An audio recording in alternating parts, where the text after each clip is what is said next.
ఈ రోజే డౌన్లోడ్ చేయండి. మీ ఫేవరెట్ షోస్ చూడండి. ఏం మాట్లాడుతున్నావమ్మా నువ్వు? పాపం ఆ అమ్మాయి మాటలు విన్నావు కదా. పేదరికంలో ఉన్నా కూడా ఎంత ఆత్మాభిమానంతో ఉందో చూసావు కదా.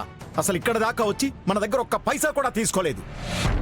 అలాంటి ఆడపిల్లని బాధ పెట్టడం మంచి పద్ధతేనా?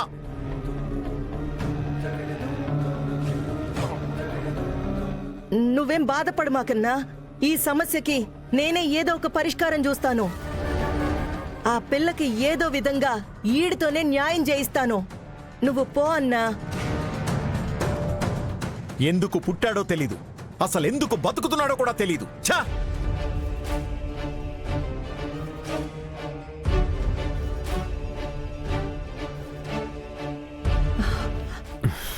రే, నువ్వు పడుకోరా. ఏమిరా లేని పుణ్యవన్నీ నెత్తినేసుకుంటావో? హా, పడుకో. నువ్వు పడుకో.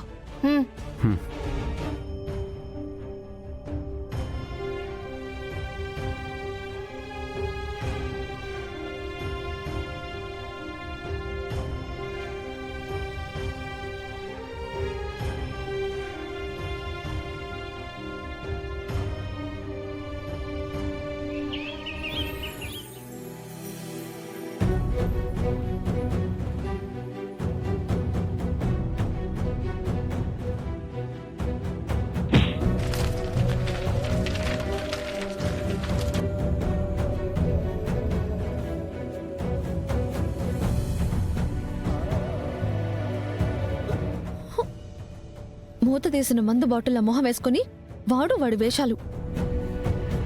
నా బుక్స్ అన్ని చించేశాడు. బాటిల్ పగిలినట్టు వాడి మొహం కూడా ఎవడో ఒకడు పగలగొట్టపోడు. ఎవరినక్క శపిస్తున్నావు? నిజంగా నాకంత శక్తే ఉంటే ఇదిగో వాణ్ణి మైదా పిండిలా చేసి నా పుస్తకాలకి అంటించుకునేదాన్ని.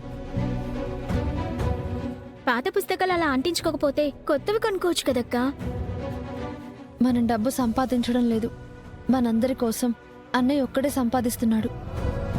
అన్నయ్య బాధ్యతలు పంచుకోకపోయినా పర్వాలేదు, కానీ మనం భారం కాకుండా ఉంటే చాలు. అన్నయ్య పరిస్థితి ఏం బాలేదు.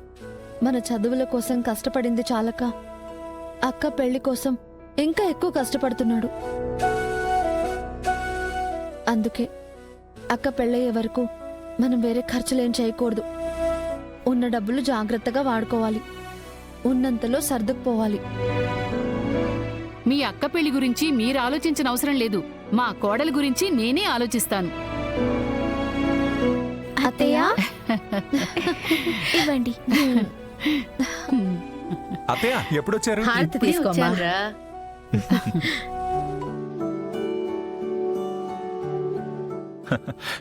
ఏంటత్తయ్య మంచి హుషారుగా ఉన్నావు? ఇలా వరసలు కలుపుకుని మాట్లాడుకుంటే చాలా. పిలుపులు బంధాలు కావాలి, బంధుత్వాలుగా మారాలి. అందుకే మా వాడికి నీ చెల్లెలికి నిశ్చితార్థం చేసేయాలని నిర్ణయించుకుని మరీ వచ్చాను.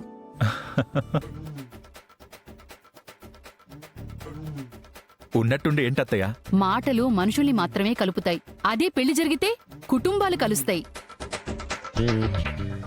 ఇంతకీ మా కోడలేది కనిపించదు. ఇద్దరు కలిసి బయటకు వెళ్ళారత్తయ్య.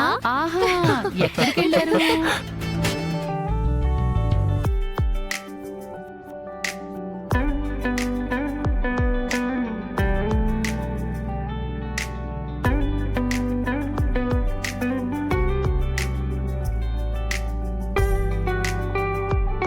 ఏంటిది?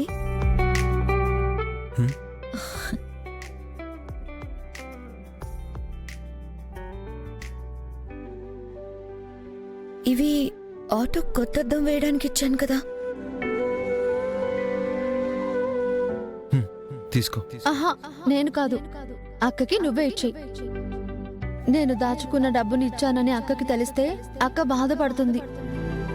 అది నా దగ్గర ఉన్న డబ్బులతో చేయించింది.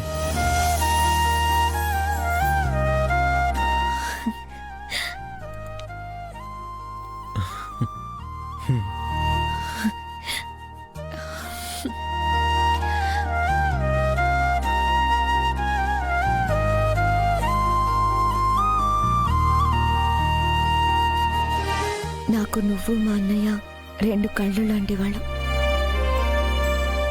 నాకు ఏ కష్టం రానివ్వకుండా మీరిద్దరూ చూసుకుంటారు. మీ ఇద్దరిలో ఎవరు దూరమైనా నేను తట్టుకోలేను. నీకు ఇంకో గుడ్ న్యూస్ చెప్పనా? ఏంటి? నాకు దుబాయ్లో జాబ్ వచ్చింది. అవునా? హ్మ్. మరి ముందు చెప్పాల్సిన మాట ఇది కదా. జాబ్ వచ్చింది కానీ 1 వీక్లో నిన్ను పెళ్లి చేసుకుని దుబాయ్కి వెళ్ళిపోవాలి.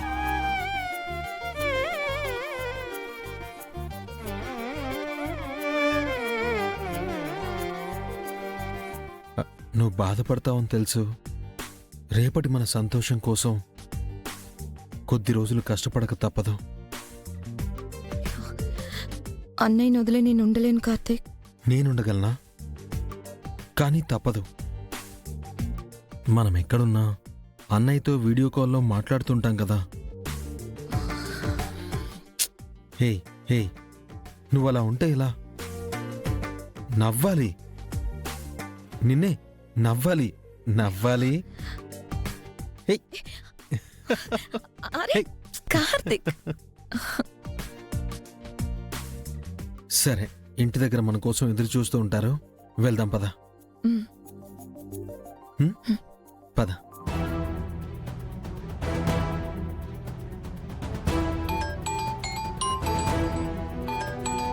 ఆ, చెప్పు. అక్క ఎక్కడున్నావక్క? బయటకు వచ్చావని తెలుసు కదా. అన్నయ్యకి ఉన్నట్లుండి బాగా తలనొప్పి వచ్చింది. ఇంట్లో ఒక్కదాన్నే ఉన్నాను. త్వరగా రా అక్క, అన్నయ్య బాధ చూడలేకపోతున్నా. వచ్చేస్తున్నాను. కార్తీక్, అన్నయ్యకి తలనొప్పిగా ఉందంట. తలనొప్పే కదా, అయినా అంత కంగారు ఎందుకు పడుతున్నావు? తలనొప్పిగానంటావేంటి? ముందు బైక్ స్టార్ట్ చేయి. అన్నయ్యకి ఎలా ఉందో ఏంటో. నేను వచ్చేస్తున్నాను.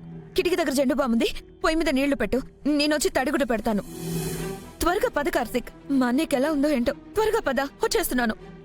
కార్తీక్ పద, తొందరగా బండి తీ. మ్.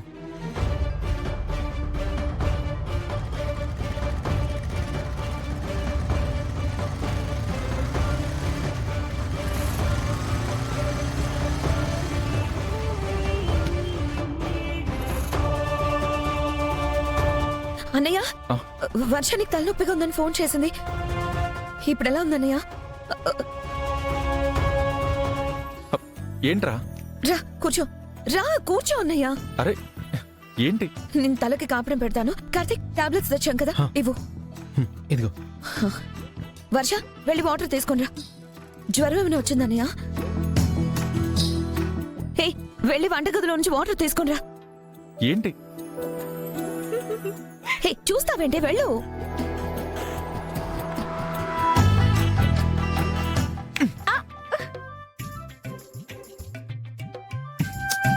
లేమ్మా, నాకేం కాలేదమ్మా.